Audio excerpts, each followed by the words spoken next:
Okay, in this video I'm going to take the basic egg to a more refined shape and start to think about the skull and some of the basic features or the landscape of the human face. From the last video, I got that egg and I worked on it a little bit more. I tried to get it as symmetrical as possible. There's a little bit of the anatomy of the neck in there, but basically it's just a cylinder with a tilted egg on top of it. I did use the silhouette to put it on top and make sure that I had basically the right shape. There wasn't too much outside or inside, not too much hidden by the template or too many voids. There are some things I still need to tweak a little bit, but that will come as I go. So now going back to this piece, the part of the template where I poked in some of the basic features of the skull. Over here I have the skull, and those points were the ear canal, the zygomatic arch, the eye socket, and the angle of the jaw. So before we get started, let's take a look at the skull and some of the key components that are really helpful in figuring out the basic landscape and how we can put some of those things in and help us get started. So here's a skull, and what we already have is the basic large egg. Here's the profile and that large egg. You also want to be able to visualize an axis going through that egg. You could visualize that egg spinning around that axis. There's a smaller secondary egg that encases the brain. So what I want to find by using the template is the ear canal, the angle of the jaw, the zygomatic arch, and the letter C eye socket. This, taken with that smaller egg, will give you a general idea of where everything goes. Once you have all this laid out, you can start by taking a few key valleys out of your form. Then it's a matter of looking at the photographs and figuring out where to go from there. It really helps to reference a skull and other kinds of sculpting aids, such as a planar model or an écorché, where you can see some of the muscles underneath the skin. So I'm going to pop some of those things in just to give me a general sense of where some things go before I try anything. Eyes, lips, none of that's going to come until I get these valleys, these voids taken out of this Super Bowl looking trophy thing. Before I do that though, I want to take one last look at this egg and what those basic parts are. So there's a circular form in here, and then here's the cone part to that egg. I want to flip that around. So here's that circular part. I'm going to draw that circle, not within this piece, but this exterior part of the egg is part of that circle. Because I actually want to alter this egg, the first thing I'm going to do is take a couple of slices off. With hair, our head might be a little bit wider, but I actually want to slice a couple of pieces off, and it's going to be right here. So I've got this peak over here, the tip of that circle, and the tip of this circle right here. But I'm just going to use that center point, the axis, and visually go over a certain amount, visually go over another, and just cut a little flat spot off of here. I could use the knife, I could use the string. I just want to flatten that out a little bit. So here's that circle, here's the center of that circle, and you can see I basically cut off a little piece of that. Come on over to the other side. I'm going to do the same thing. Just going to slice. It's not a lot that I'm taking off, but I'm making a flat plane right there. The next thing I want to do is find the jaw and the base of the skull. I'm just going to double check that this pretty much lines up so I can make sure that's the same spot. And the important thing is that I've got the right height here. I popped some holes in here already, so all I need to do is transfer this down. Artists use tricks all the time. Everything doesn't have to be freehand. Because you're using a tool like this doesn't mean that you're cheating. It's just a way of getting things on there. I believe this is the eye socket. That's not what I was actually looking for. I wanted this line here. I can go ahead and transfer those ears over. Ears are going to be one of the last things that I do, but just to get a sense of where this stuff is. So there's the ear canal. I'm going to take that toothpick and again line it up to the other side, because I only need to do this once. Make sure that line is correct. And then I can look at it from the side. I could obviously stand up, but I just want to be able to see that that line can come down. So it's a continuation here. Let's go a little bit more down.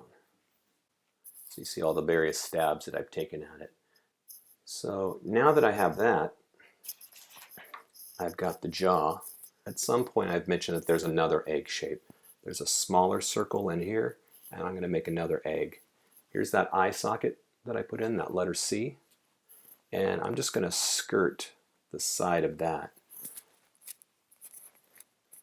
And there's another little egg shape in here, because that's the cranium, that's the part of the skull that holds the brain. Just sits right on top of the eye, and the jaw comes down below. So if I can find that piece in there, this smaller circle, I know one of the first things that I need to take out, which is this little bit of the egg. So I can get now the base of the skull coming in, and now the jaw starting to come down a little bit here. I'm not worried too much about the symmetry for this demo. I'll try to fix that later on if there's an issue. So now I've got these little notches taken out. So I've got the base of the brain, or the base of the skull, and the jaw beginning to come down. Something else is this letter C. And I want to cut that out. I want to create the eye socket. You know, what gives us peripheral vision is the fact that we have this little cutout, this open window, so we can see through the side. I'll go ahead and see if I can use this over here. Way back here. Let me draw this line straight ahead and get this kind of ninja mask. And I'm going to cut that notch out of there. Notice that I'm leaning this thing away. But now I have almost the beginnings of a cheek and the jaw coming down. Now if that C was accurate, there's this line right in here. And that ledge is going to pop out. So I'm going to take a little bit out of here. So here's that zygomatic arch, and here's that letter C for the side of the eye socket. You can really see I've barely taken anything away. The egg was right there and right there. I just took this notch out. I flattened a little bit out, took that notch out, and this little letter C ninja mask cut, and already there's definitely a sense of a human skull in there. So I want to go ahead and find the angle of the jaw. So here's that jawline, that jawbone coming down, but where does it shift angles?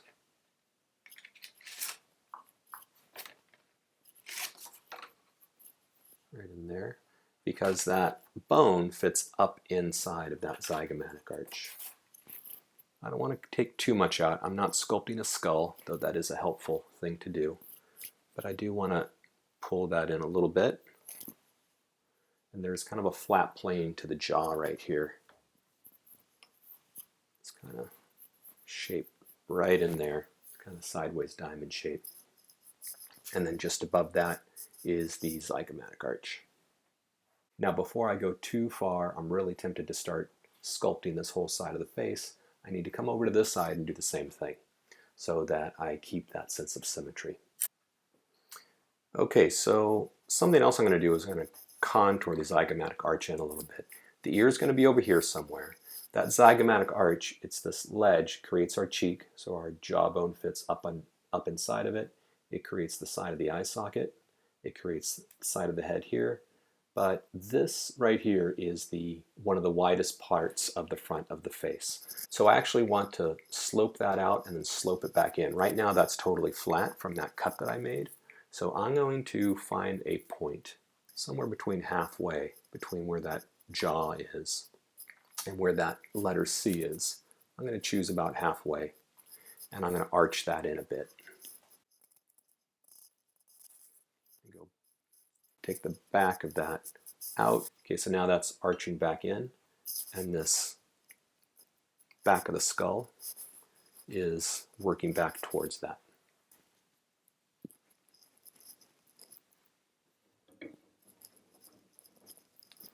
Okay, so I'm just blending this eye socket coming down the cheek, the nose, the mountain of the nose is starting to come out right here. I'm going to add a little bit more. But I want to make sure that this doesn't look like a hockey mask and there's just two holes. I'm actually looking at the photos already, and it's really helpful. Notice how much I'm turning this. It's really helpful that I have this on a turntable now. But I don't want to stare at just that front view. That's one of the biggest mistakes that beginners make, is just looking at the front view and trying to draw this like it's a two-dimensional portrait. This is a three-dimensional sculpture, so you constantly need to look at it from multiple points of view. Some of these 45-degree views are most instructive. So you can start to see that cheek work its way around. Sculpture's three-dimensional, so I want to work in the round. Bring that jaw up to that cheekbone. Do the same thing over here. I'm looking for an angle on one side and then the opposite angle on the other side to help me with symmetry. Look for a particular point, a mountain peak on one side, try to find that other mountain peak on the other side and make it match. It's helpful to take a break and look at something from another point of view to make sure that you have some symmetry. I'm going to check my angle up here. I'm going to come back to the template and look for the lips, the nose, the brow, see if there's anything that I got off track a little bit, but also add a few things in. Just like when I gridded this thing up, I want to check for some simple angles. So I'm going to check for that angle of the nose on the bottom. The lips, I'm just blocking them in for now. These are not going to be the lips. There's a whole structure to the lips that we'll work on later. But the angle of the top of the nose, line that brow. Before I cut all that clay off, I'm going to double check that that is actually the brow, that I place this correctly in the back, on the neck.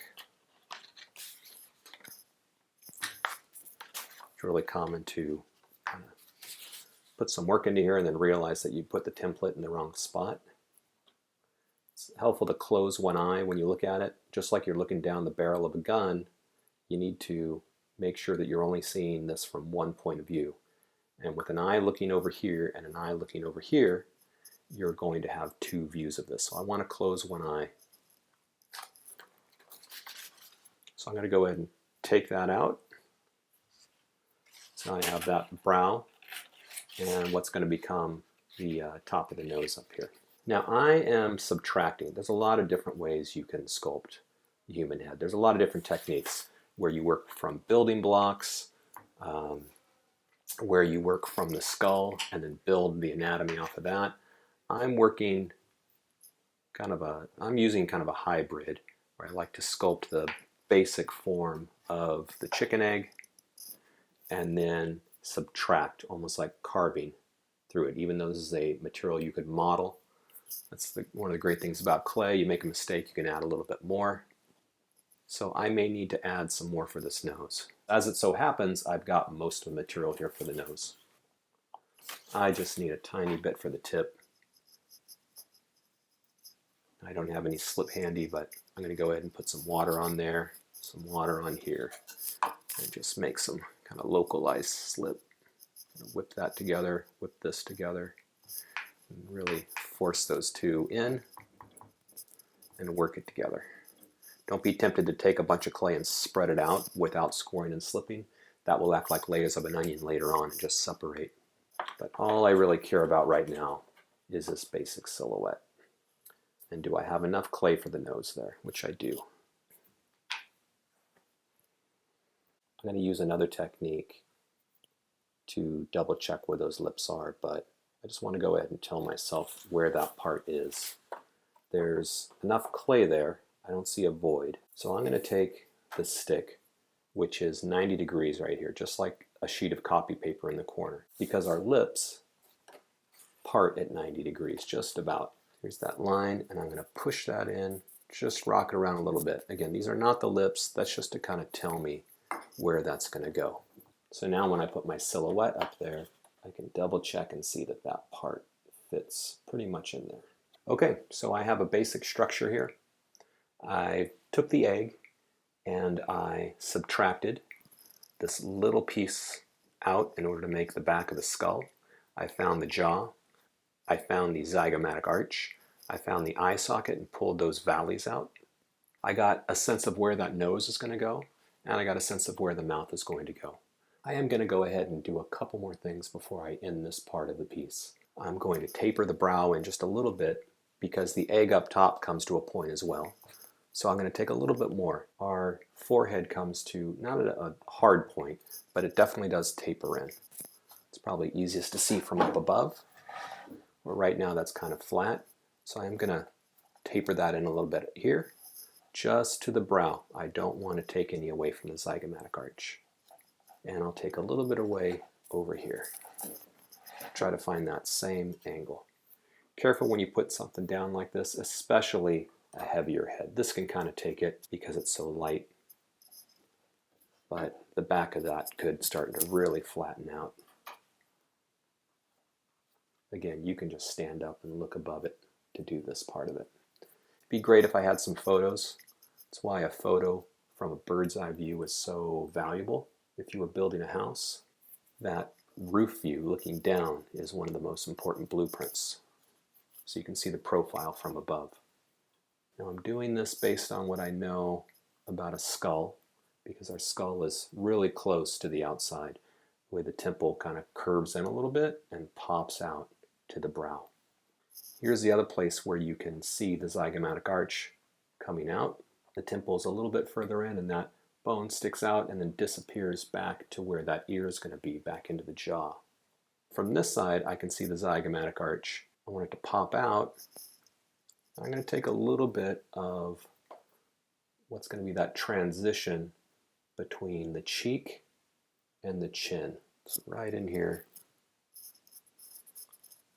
And there is a hard plane, almost a letter T, where you go across here and then down here, and then there's a void taken out.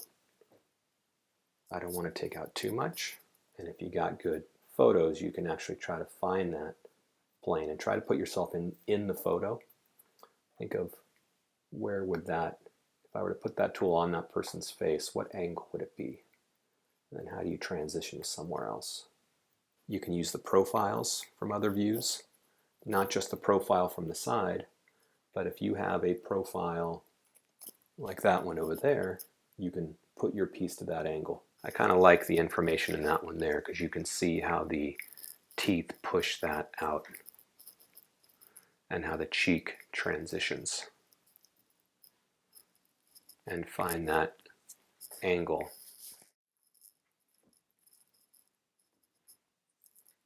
Before I ever can do the lips, I need to get that right shape of the jaw down below and the curvature of it. It's one of the benefits of having a live model is all you need to do is move your head slightly or have them move a little bit, and you've got that information.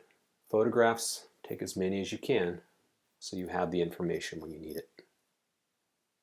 I'm going to go a little deeper here. I think I'm going a little too far into the next part of this phase, but I can't quite help myself. I think one of the most useful things you can do to watch someone else sculpt, especially an experienced sculptor, is see just how much they turn a piece, how little time they spend looking at one particular view.